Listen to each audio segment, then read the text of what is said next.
മയൂര ശ്രേയാംസ് കുമാറിന് unique times business excellence award സമ്മാനിച്ചു. Manappuram unique times business excellence award Mathrubhumi printing and publishing company ലിമിറ്റഡിലെ digital business director Mayura Shreyams കുമാറിന് സമ്മാനിച്ചു.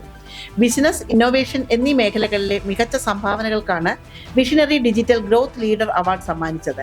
Gokulam convention സെന്ററിൽ നടന്ന പ്രൗഢഗംഭീരമായ ചടങ്ങിൽ മണപ്പുറം ഫിനാൻസ് ലിമിറ്റഡിന്റെ എംഡിയും സിഇഒയുമായ Shri V Nandakumar, Pegasus global private limited chairman doctor Ajith Ravi എന്നിവർ ചേർന്ന് അവാർഡ് സമ്മാനിച്ചു. മാതൃഭൂമിയുടെ ഡിജിറ്റൽ പരിവർത്തനം നയിക്കുന്നതിൽ മയൂര ശ്രേയാംസ് കുമാർ ഒരു പ്രധാന പങ്ക് വഹിച്ചിട്ടുണ്ട്. പ്രായോഗിക സമീപനത്തിലും മുന്നോട്ടുള്ള കാഴ്ചപ്പാടിനും പ്രേക്ഷകരുടെ ഇടപഴകൽ മെച്ചപ്പെടുത്തുന്നതിലും മത്സരാധിഷ്ഠിത ഡിജിറ്റൽ മേഖലയിൽ കമ്പനിക്ക് സുസ്ഥിരമായ വളർച്ചാ പാതകൾ സൃഷ്ടിക്കുന്നതിലും ശ്രദ്ധ കേന്ദ്രീകരിക്കുന്ന പ്രോജക്റ്റുകൾ നയിക്കുന്നതിൽ പ്രധാന പങ്ക് വഹിച്ച ഈ പ്രവർത്തന മികവിനാണ് ശ്രീമതി മയൂര ശ്രേയാംസ് കുമാറിനെ visionary digital growth leader award നൽകി ആദരിച്ചത്.